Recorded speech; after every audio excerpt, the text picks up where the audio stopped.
വണ്ടി നിർത്തിയിട്ട് ഇറങ്ങണ താഴെ.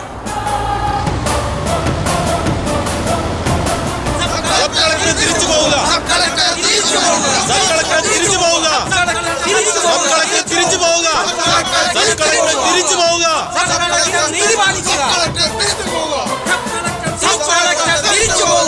സബ് കളക്ടർ തിരിച്ചു പോവുക. സബ് കളക്ടർ തിരിച്ചു പോവുക. ഇൻക്വിലാബ് സിന്ദാബാദ്. ഇൻക്വിലാബ് സിന്ദാബാദ്. ഈ കെട്ടിടം പൊളിക്കാൻ ഞങ്ങൾ സമ്മതിക്കില്ല. വെറുതെ നിങ്ങൾ കുഴപ്പമുണ്ടാക്കാൻ ശ്രമിക്കരുത്. ഇത് പുറമ്പോക്ക് ഭൂമിയാണ്. ക്രമപ്രകാരം നോട്ടീസ് കൊടുത്ത് മറ്റ് നടപടിക്രമങ്ങളെല്ലാം പാലിച്ചുകൊണ്ടാണ് ഇത് പൊളിച്ചു നീക്കുന്നത്. പുറമ്പോക്കാണെന്ന് നിങ്ങൾ അങ്ങ് തീരുമാനിച്ചാൽ മതിയോ? ഇത് ഞങ്ങളുടെ മുതലാളി SM സാർ കാശ് കൊടുത്ത് വാങ്ങിയ ഭൂമിയാ. ഈ വാദങ്ങളൊന്നും ശരിയല്ല. ഭൂമി കയ്യേറ്റി ഇവിടെ നടന്നിട്ടുണ്ട്. ഇത് ഒഴിപ്പിച്ചേ പറ്റൂ. ഈ ബിൽഡിംഗിൽ നിന്ന് ഒരു കല്ലിളക്കാൻ ഞങ്ങൾ സമ്മതിക്കില്ല. അങ്ങനെ ചെയ്യണമെങ്കിൽ ഞങ്ങളുടെ ശവത്തിന്റെ മേൽ ചവിട്ടിക്കൊണ്ടാവണം അത് ചെയ്യാൻ. കുഴപ്പമുണ്ടാക്കാൻ ശ്രമിക്കാതെ എല്ലാവരും ഒന്ന് മാറി നിൽക്കണം. കയ്യേറിയ ഭൂമി കുടിയൊഴിപ്പിക്കുന്ന ഒരു സാധാരണ നടപടി മാത്രമാണിത്. മുതലാളിക്ക് നഷ്ടം വരുന്ന ഒരു നടപടി ഇവിടെ നടക്കില്ല, നടത്തില്ല. സബ് കളക്ടർ തിരിച്ചു പോവുക. സബ് കളക്ടർ തിരിച്ചു പോവുക. സബ് കളക്ടർ തിരിച്ചു പോവുക. സബ് കളക്ടർ തിരിച്ചു പോവുക. സബ് കളക്ടർ തിരിച്ചു പോവുക. സബ് കളക്ടർ തിരിച്ചു പോവുക. സബ് കളക്ടർ തിരിച്ചു പോവുക. സബ് കളക്ടർ തിരിച്ചു പോവുക. തിരിച്ചു പോവുക. സബ് കളക്ടർ തിരിച്ചു പോവുക. തിരിച്ചു പോവുക. സബ് കളക്ടർ തിരിച്ചു പോവുക. അങ്ങോട്ട് മാറും. തിരിച്ചു പോവുക. ഇൻക്വിലാബ് സിന്ദാബാദ്. ഇൻക്വിലാബ് സിന്ദാബാദ്. നീതി പാലിക്കുക. സബ് കളക്ടർ നീതി പാലിക്കുക. പോവുക. ഇൻക്വിലാബ് സിന്ദാബാദ്. ഇൻക്വിലാബ് സിന്ദാബാദ്. ഇൻക്വിലാബ് സിന്ദാബാദ്. ഇൻക്വിലാബ് സിന്ദാബാദ്.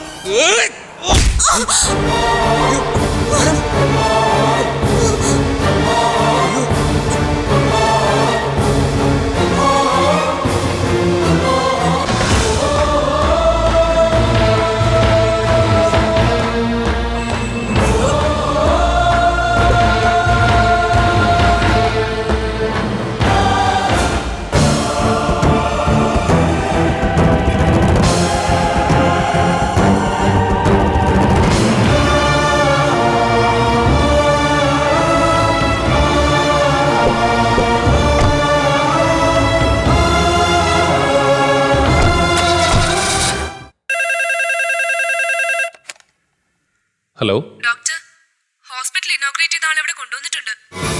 ആര്? സബ് കളക്ടർ സാന്ദ്ര മേനോനെ ഇവിടെ അഡ്മിറ്റ് ചെയ്തു. ഓ മൈ ഗോഡ്, ഞാൻ ദാ വരുന്നു.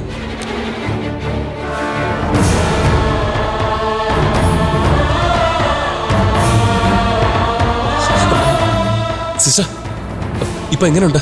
മുറിഞ്ഞിട്ടില്ല, ചതവ് മാത്രമേ ഉള്ളൂ.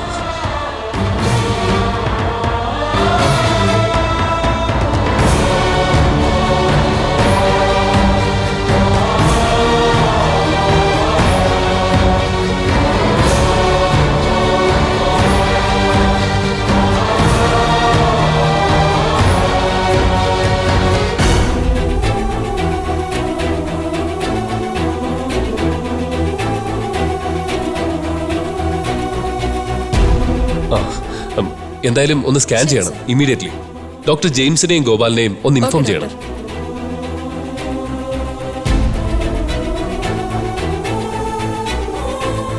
മാഡം,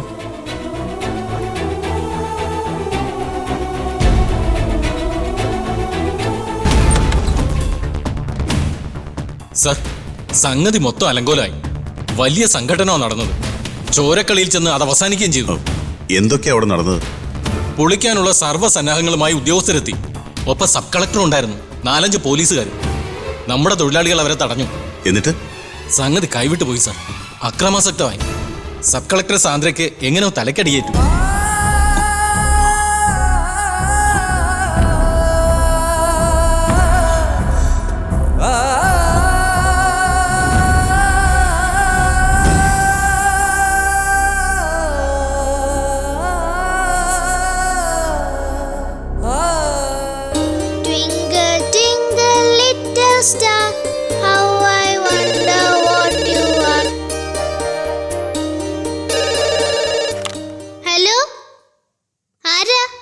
ആരാ മോളെ?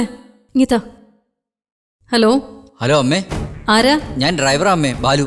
ആ, എന്താ ബാലു? ഒരു ചെറിയ സംഗതി ഉണ്ടായിട്ടുണ്ട്. എന്താ? അമ്മ പേടിക്കൊന്നും വേണ്ട. കാര്യം എന്താന്ന് വെച്ചാൽ നേരെ ചൊവ്വേ പറ ബാലു.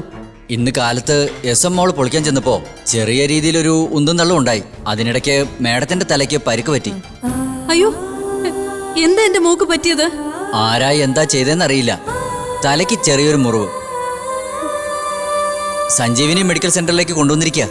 ദൈവമേ, ആരാ എന്റെ മോളോട് ഈ കടുങ്കൈ ചെയ്തത്? പേടിക്കാനൊന്നുമില്ലമ്മേ, ഇവിടെ നല്ല ട്രീറ്റ്മെന്റ് കിട്ടുന്നുണ്ട്.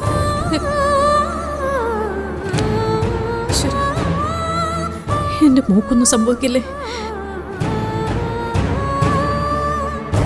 വാ മോളെ. എന്താ അമ്മുമ്മേ? വാ, എന്താ പറ്റിയേ? അതൊക്കെ പറയാം. അമ്മുമ്മേ, വാ.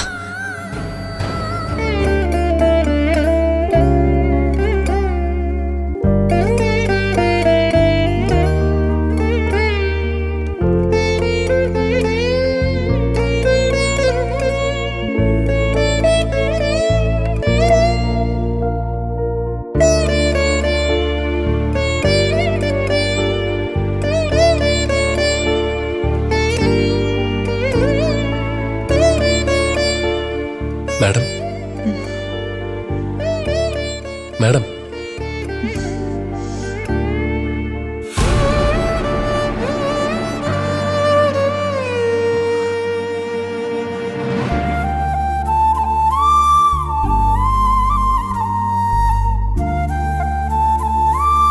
ഇപ്പൊ എന്ത് തോന്നുന്നു? വേദനയുണ്ടോ? ഇഞ്ചക്ഷൻ എടുത്തിട്ടുണ്ട്. വേദന ഇപ്പൊ കുറയും. തലയുടെ പിറകില ഏറുകൊണ്ടത്. നല്ല ദൈവാധീനമുള്ള ആളാ. കുറച്ച് മാറിയിരുന്നെങ്കിൽ കോംപ്ലിക്കേറ്റഡ് ആയനെ. മനഃപൂർവ്വം ഗുണ്ടകളെ വരുത്തി ആക്രമിക്കായിരുന്നു. ഞാൻ എന്തായാലും നിയമത്തിന്റെ കൂടെ നിൽക്കുള്ളൂ. ഇപ്പൊ അതൊന്നും ആലോചിക്കണ്ട. റെസ്റ്റ് എടുക്ക. പിന്നെ ഉടനെ ഒന്നും പോകാൻ പറ്റില്ല. ഒരു 2 ദിവസമെങ്കിലും ഇവിടെ കിടക്കേണ്ടി വരും. എനിക്ക് അത്യാവശ്യമായിട്ട് ഓഫീസിൽ എത്തണം. 3 അപ്പോയിന്റ്മെന്റ് ഉച്ചയ്ക്ക് ശേഷം വെച്ചിട്ടുണ്ട്. മാഡം നോക്ക്, വലിയ സബ് കളക്ടറൊക്കെ ആയിരിക്കും. പക്ഷെ ഇവിടെ നിന്ന് ഇറങ്ങണമെങ്കിൽ എന്റെ അനുവാദം വേണം.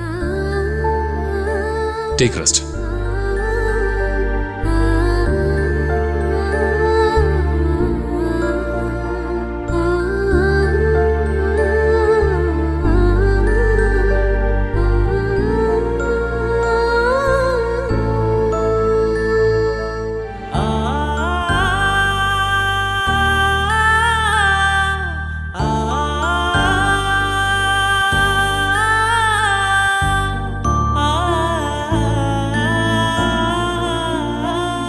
ഒരിക്കലും സംഭവിക്കാൻ പാടില്ലാത്തതാണ് സംഭവിച്ചിരിക്കുന്നത്. സബ് കളക്ടർക്ക് നേരെ ആക്രമണം ഉണ്ടായി എന്നത് ചെറിയ കേസൊന്നുമല്ല. ആരാണ് ചെയ്തത്, എന്തിന് ചെയ്തു എന്ന് എനിക്ക് ഇപ്പം അറിയണം. മാള് പൊളിക്കാൻ ശ്രമിക്കുമ്പോൾ തൊഴിലാളികളാണ് തടഞ്ഞത്. അതിന് അവരെ ആരെ ഏൽപ്പിച്ചു? തൊഴിലാളികളെ നിയമിച്ചിരിക്കുന്നത് തൊഴിലെടുക്കാനാണ്, പ്രശ്നങ്ങളിൽ ഇടപെട്ട് കുഴപ്പമുണ്ടാക്കാനല്ല. തൊഴിൽ സ്ഥാപനത്തോട് വലിയ കൂറുള്ളവരാ അവര്. ഒരു അപകടഘട്ടം വന്നപ്പോൾ അവരിടപെട്ടെന്നേ ഉള്ളൂ. ആരും പ്രേരിപ്പിച്ചിട്ടൊന്നുമല്ല. ഈ തൊഴിലാളികൾക്ക് അവിടെ നടന്ന നടപടികളുടെ യഥാർത്ഥ കാരണം എന്താണെന്ന് അറിയാമോ? അവരത് മനസ്സിലാക്കിയിട്ടുണ്ടാവാൻ സാധ്യതയില്ല. ഒരു വൈകാരിക പ്രകടനം മാത്രമാണത്. അവിടെ വിവേകത്തിന് സ്ഥാനം ഉണ്ടാവില്ലല്ലോ. ഏത് വിധേനെ SM മോൾ പൊളിക്കുന്നത് തടയണമായിരുന്നല്ലോ. അത് വിജയിച്ചു എന്ന് മാത്രം കരുതാം. പ്രശ്നങ്ങൾ ഇപ്പോൾ ഇരട്ടിക്കുകയാണ് ചെയ്തിരിക്കുന്നത്. പൂർവാധികം ശക്തിയായി നടപടി തുടരും എന്നുറപ്പാണ്. തടസ്സപ്പെടുത്തലിനും അക്രമത്തിനും എതിരെയുള്ള ക്രിമിനൽ നടപടികൾ വേറെയുണ്ടാവും. അക്രമം നടത്തി റവന്യൂ നടപടികൾ തടയാൻ ഞാൻ ആവശ്യപ്പെട്ടിട്ടില്ല. നയപരമായ രീതിയിൽ നടപടി അല്പം വൈകിപ്പിക്കാനുള്ള വഴി കാണാനേ ഞാൻ പറഞ്ഞിട്ടുള്ളൂ. ആ വഴി അടഞ്ഞു പോയിരുന്നു സാർ. സബ് കളക്ടർ സാന്ദ്ര മേനോൻ മുറിവേറ്റ് ഹോസ്പിറ്റലായിരിക്കുകയാണ്. സ്വന്തം ജോലി ഉത്തരവാദിത്വത്തോടെ ചെയ്യാൻ ശ്രമിച്ചു എന്നത് മാത്രമാണ് അവർ ചെയ്ത കുറ്റം. സബ് കളക്ടറുടെ തലക്കടിച്ചത് ആരാണെന്ന് കണ്ടുപിടിച്ചോ? ഒരു പിടിയും കിട്ടിയില്ല. ആരെങ്കിലും സബ് കളക്ടറെ ഹോസ്പിറ്റലിൽ പോയി കാണുകയുണ്ടായോ? നന്ദൻ മരുമോളെ കാണാൻ പോയില്ലേ? ഇല്ല. പാർവതി പോയില്ലേ? ഇല്ല സർ. അതെന്തുകൊണ്ടാ? സമയം കിട്ടിയില്ല. സ്വന്തം മരുമകൾക്ക് കൺമുന്നിൽ വെച്ച് പരിക്കേറ്റിട്ടും കൂടെ ഹോസ്പിറ്റലിലേക്ക് നിങ്ങൾ ആരും തന്നെ പോയില്ല അല്ലേ? ഇങ്ങനെ കുഴപ്പങ്ങൾ ഉണ്ടാക്കാൻ ശ്രമിക്കുന്നവർ ഒരു പാഠം പഠിക്കുന്നത് നല്ലതാ സർ. സ്വന്തം നിലമറന്ന അവളിപ്പോ പ്രവർത്തിക്കുന്നത്. സാന്ദ്ര സ്വന്തം മകളായിരുന്നെങ്കിൽ നിങ്ങൾ ഇങ്ങനെയൊക്കെ തന്നെ കരുതുമായിരുന്നോ? അവളെ താൽക്കാലികമായി പിന്തിരിപ്പിക്കാൻ അമ്മാവൻ എന്ന നിലയിൽ ഒന്ന് ശ്രമിക്കാനേ ഞാൻ തന്നോട് പറഞ്ഞുള്ളൂ. താൻ ഈ വിധത്തിൽ അവളെ പിന്തിരിപ്പിക്കുമെന്ന് ഞാൻ കരുതിയില്ല. അയ്യോ സാർ, താൻ ഇനി കൂടുതൽ വിശദീകരിക്കൊന്നും വേണ്ട. ആ സംഭവത്തിന് പിന്നിൽ താൻ തന്നെയാണെന്ന് ഞാൻ ഉറച്ചു വിശ്വസിക്കുന്നു. സാർ, ദേ, മരുമകൾക്ക് ആപത്ത് സംഭവിച്ചിട്ടും ഹോസ്പിറ്റലിൽ പോകാത്തത് അതിന്റെ കുറ്റബോധം കൊണ്ടാ. ഒരു കാര്യം ഞാൻ പറഞ്ഞേക്കാം, ആ കുട്ടിക്ക് എന്തെങ്കിലും സംഭവിച്ചിട്ടുണ്ടെങ്കിൽ അതിന് കാരണക്കാരായ ഒരുത്തിനെ ഞാൻ വെറുതെ വിടില്ല.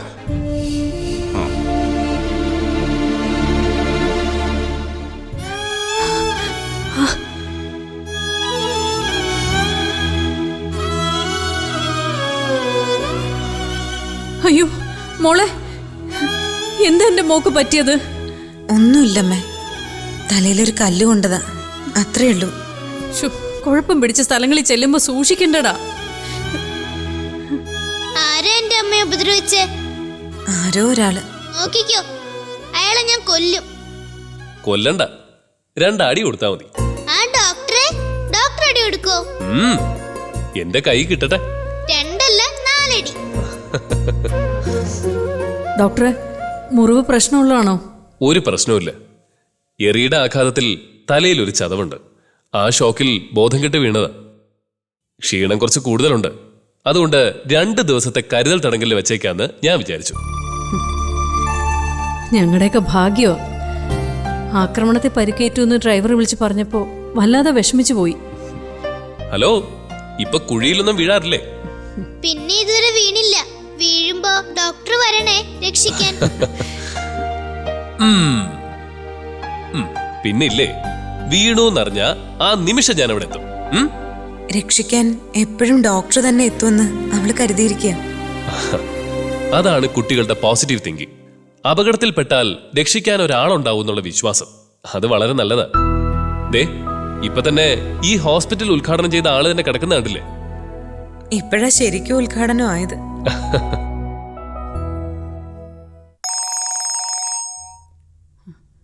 ഹലോ, എന്തെങ്കിലും പ്രശ്നമുണ്ടോ അവിടെ? ഏയ് ഒന്നുമില്ല. ഫോൺ 2 തവണ കട്ട് ചെയ്തു. അത് ഞാൻ ബാത്റൂമിലായിരുന്നു. അപ്പൊ ഫോൺ കട്ട് ചെയ്താരാ?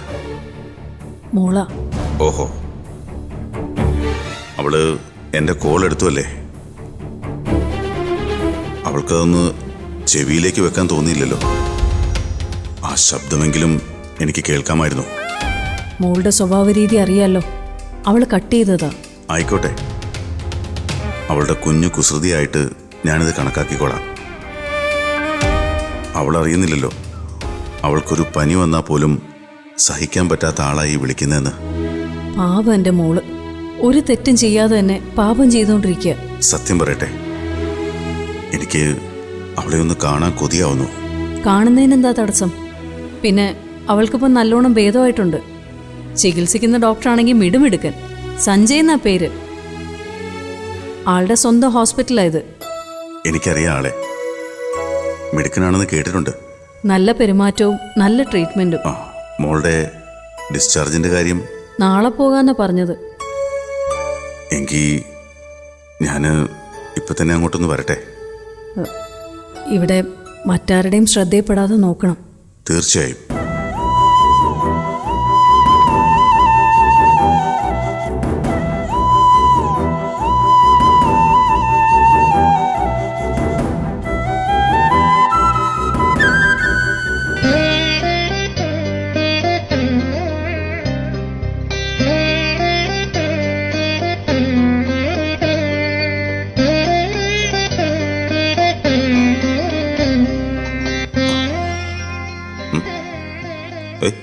ഇതെന്താ, നിങ്ങളിതെവിടെ പോന്നു? ജ്വല്ലറിയിലേക്ക് പോവാ. ഇവൾക്ക് കുറച്ച് ആഭരണങ്ങൾ എടുക്കാൻ. നിങ്ങൾ ആ ജ്വല്ലറിയിൽ നിന്ന് വിളിച്ച് പറഞ്ഞേക്കണേ. പറയാം. വാ മോളെ, നടക്ക.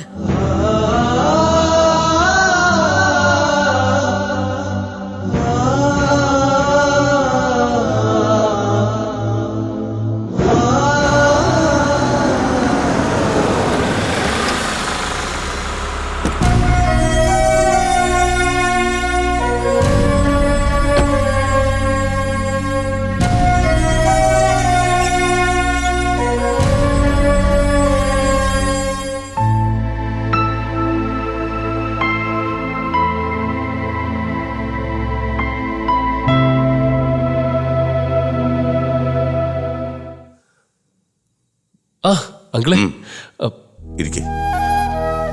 എന്താ അങ്കിളെ വിശേഷം? ഇവിടെ വരാൻ വിശേഷം വല്ലതും വേണോ? ഹോസ്പിറ്റലൊക്കെ എങ്ങനെ നടന്നു പോകുന്നു മോനെ? ആ, വളരെ നന്നായിട്ട് പോകുന്നു. പിന്നെ SM മോളിലുണ്ടായ സംഭവങ്ങളൊക്കെ ഞാൻ അറിഞ്ഞു. വലിയ കഷ്ടമായി പോയി.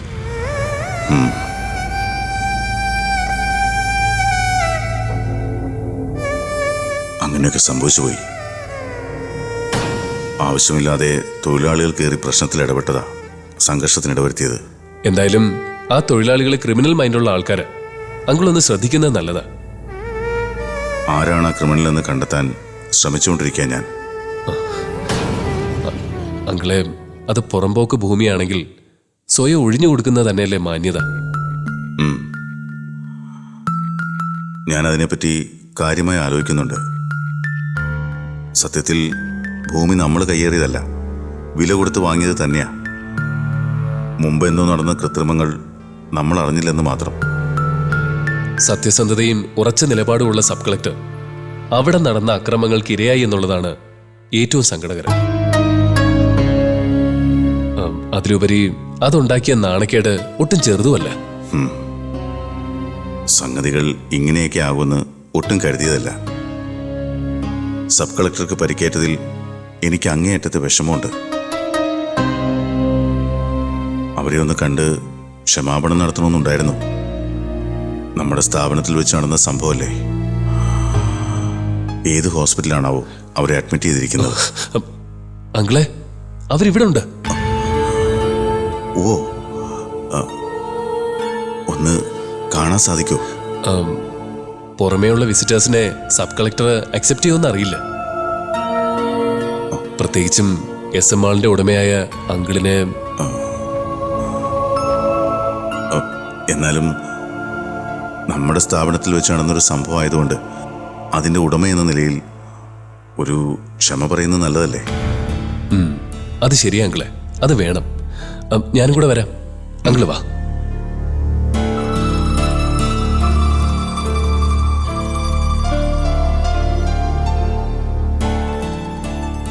സബ് കളക്ടർക്ക് ഒരു വിസിറ്റർ ഉണ്ട്.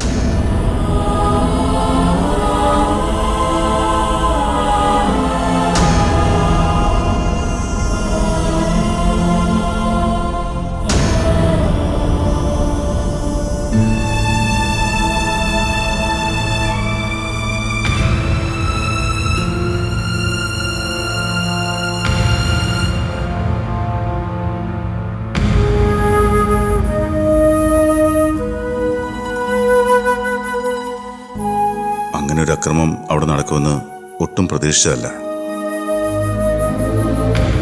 അക്രമികളെ വെറുതെ വിടാനൊന്നും ഞാൻ ഉദ്ദേശിച്ചിട്ടുമില്ല. മാഡത്തിനെ കണ്ട് ക്ഷമ ചോദിക്കാൻ വേണ്ടിയാ ഞാനിപ്പോൾ ഇവിടെ വന്നത്. താങ്കളെ പോലെയുള്ളവർ എന്നെ കാണാൻ വരുന്നതോ അന്വേഷിക്കുന്നതോ എനിക്കിഷ്ടമല്ല. ഇപ്പൊ ക്ഷമ ചോദിക്കാൻ വന്ന നിങ്ങളോട് എനിക്ക് പുച്ഛമാണ്.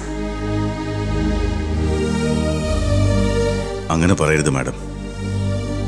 എന്റെ സ്ഥാപനത്തിൽ വെച്ച് നടന്നൊരു അപകടമായിരുന്നില്ല ഇത്. അതുകൊണ്ട് വരേണ്ട കടമ എനിക്കുണ്ട്. സബ് കളക്ടർ സാന്ദ്ര മേനോനെ സ്വാധീനിച്ച് അവിഹിതമായി എന്തെങ്കിലും നേടിയെടുക്കാം എന്നുള്ള പ്രതീക്ഷ നിങ്ങൾക്ക് വേണ്ട. വിഹിതമായത് എന്തെങ്കിലും നേടിയെടുക്കുന്നതിൽ വിരോധമുണ്ടോ? അത് നിങ്ങൾക്കാവുമ്പോ കൂടുതൽ ആലോചിക്കേണ്ടി വരും. ഇപ്പൊ നിങ്ങൾ ഇങ്ങോട്ട് കയറി വന്നത് പോലും എനിക്ക് ഇഷ്ടമായിട്ടില്ല എന്നോർത്തോ? ഞാനൊരു യുദ്ധത്തിന് വന്നതല്ല, ഒരു സൗഹൃദം, അത്രേ ഉള്ളൂ. എന്റെ ഈ മോളുമായി എന്തോ നിഗൂഢ ബന്ധം നിങ്ങൾക്കുള്ളതായി എനിക്ക് ബോധ്യപ്പെട്ടിട്ടുണ്ട്.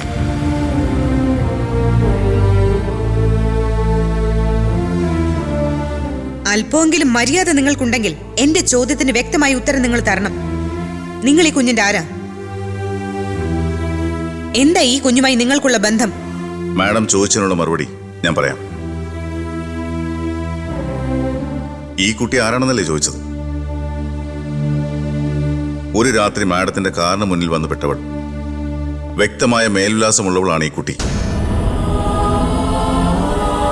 ഇവൾക്ക് എല്ലാ അവകാശികളും ഉണ്ട്, അളവറ്റ സ്വത്തുമുണ്ട്.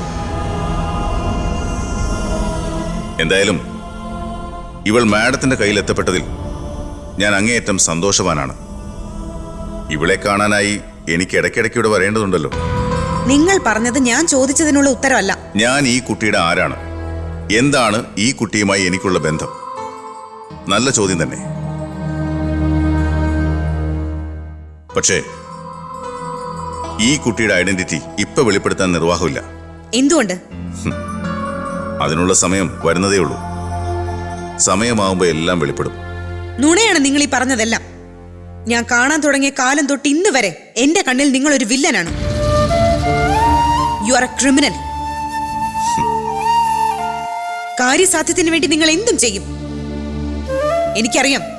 ഈ കുട്ടിയെ വെച്ചൊരു ബ്ലാക്ക് മെയിലിങ്ങിന് ശ്രമിക്കുക നിങ്ങൾ. എന്തിന്? കുട്ടിയുടെ സംരക്ഷണം മാഡത്തിനെ ആരെങ്കിലും ഏൽപ്പിച്ചതാണോ? സ്വയം ഏറ്റെടുത്തതല്ലേ? പിന്നെന്ത് ബ്ലാക്ക് മെയിലിംഗ്?